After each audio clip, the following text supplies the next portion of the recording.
मैं प्रणाम करता हूं इस बड़ौदा की इस विधानसभा क्षेत्र के इस पवित्र भूमि को, जिसने बड़ौदा हल्के से 4 विधायक हमें कांग्रेस पार्टी को दिए हैं। आदरणीय चौधरी जगबीर सिंह मलिक, जयवीर वाल्मीकि जी, इंदुराज जी आपके हैं ही, और हमारी बहन शकुंतला खटक, 4 विधायक बड़ौदा से हैं। और साथ ही एक हमारे नेशनल एक्स सर्विसमैन सेल के जो चेयरमैन है कर्नल रोहित जी, वो भी आपके बड़ौदा से हैं। ये हम सब के लिए बहुत ही एक सम्मान और स्वाभिमान की बात है। मैं आपको बहुत बहुत नमन और आपको धन्यवाद करता हूं। बुजुर्गों और साथियों, नौजवान दोस्तों, माताओं बहनों, मैं आपसे अवश्य ये कहना चाहूंगा कि आज तराजू आपके हाथ में है। आज आपको देखना है कि जो परिस्थितियां 9 साल में जो इस प्रदेश में और देश के अंदर जो हुई हैं, किस तरह से आपका शोषण किया है, किस तरह से हमारे जुमलेबाजी से इस देश के लोगों को मूर्ख बनाने का इस सरकार ने काम किया।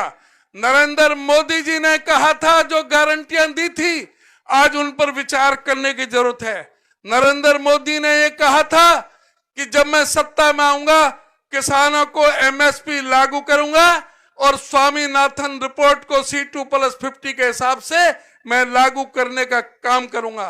नरेंद्र मोदी जी ने यह कहा था कि 2022 तक किसानों की आमदनी दुगनी हो जाएगी। नरेंद्र मोदी जी ने कहा था कि 2022 तक कोई भी सर ऐसा नहीं रहेगा जिसके ऊपर छत ना हो।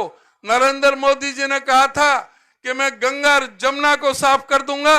नरेंद्र मोदी जी ने कहा था कि 100 दिन के अंदर अंदर महंगाई को हम कम कर देंगे और 100 दिन के अंदर अंदर काला धन देश में आ जाएगा और सबके हिस्से में 15-15 लाख रुपए आ जाएंगे।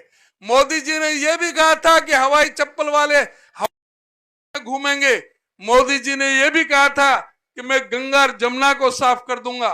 मोदी जी ने यह भी कहा था कि मैं 100 स्मार्ट सिटी बना दूंगा। मोदी जी ने यह भी कहा था, और बाबा रामदेव ने आंख फड़का के कहा था कि अगर 35 रुपया लीटर पेट्रोल चाहिए तो नरेंद्र मोदी को प्रधानमंत्री बनाओ, अगर 30 रुपए डीजल चाहिए तो आप नरेंद्र मोदी को प्रधानमंत्री बनाओ। अब फैसला आपने लेना है। इन झूठे जुमलेबाजों ने क्या क्या अपने वायदे पूरे किए हैं। इस देश को जाति और धर्म और मजहब के नाम से नफरत में डाल करके इस देश से वोट लेने का काम किया है। आज देश के किसानों की क्या स्थिति है? क्यों किसानों को 13 महीने तक दिल्ली के सीमाओं पर बॉर्डर पर अपना 13 महीने तक आंदोलन करना पड़ा? क्यों 750 किसानों को अपने प्राणों का बलिदान करना पड़ा? क्यों उन किसानों को कभी खालिस्तानी कहा गया, उग्रवादी कहा गया, कभी जाटों का आंदोलन कहा गया, उनको गुंडा मवाली कहा गया, उनको हर तरह से अपमानित किया गया, उनके सामने कील ठोकने का काम किया, उनके सामने उनको पानी की बौछारें और लाठियां चार्ज करने का काम किया। जब भी एमएसपी की बात की तो इस सरकार ने, हरियाणा की सरकार ने अपने किसानों को रोकने के लिए पुलिस को आदेश दिया कि कोई भी एक किसान बगैर सर फूटे नहीं जाना चाहिए। इस तरह से किसानों को अपमानित करने वाले इस राज्य सरकार को और केंद्र सरकार के बारे में आपने फैसला लेना है। आपने फैसला लेना है कि हरियाणा प्रदेश में क्या कारण है। जब हुड्डा साहब जब मुख्यमंत्री थे तो हरियाणा के अंदर 81.5 किलोमीटर की मेट्रो लाइन बिछाने का काम किया था।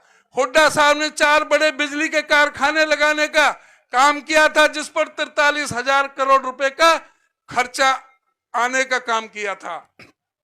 हुड्डा जी ने जब मुख्यमंत्री थे तो 6 रेलवे की लाइन बिछाने का काम किया, और साथ में जो नेशनल हाईवे जो आप ये देख रहे हो चारों तरफ, ये हुड्डा साहब की देन है।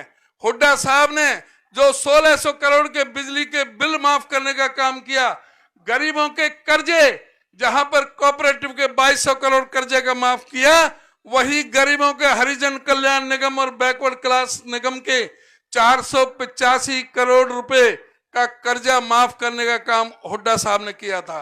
हुड्डा साहब ने 11,000 सफाई कर्मचारी एक कलम से लगाने का काम किया था। हुड्डा साहब ने 22 लाख बच्चों को वजीफा देने का काम किया था। हुड्डा साहब ने 3,82,000 100 गज के गरीबों को प्लाट देने का काम किया था, लेकिन इन्होंने एक भी कोई गज कोई भी काम नहीं किया। हमसे जुड़े रहने के लिए हमारे YouTube चैनल को सब्सक्राइब करें और नई वीडियो की नोटिफिकेशन के लिए बेल आइकॉन को दबाएं। अगर आप ये वीडियो Facebook पर देख रहे हैं तो लाइक जरूर करें और ज्यादा से ज्यादा शेयर करें। धन्यवाद।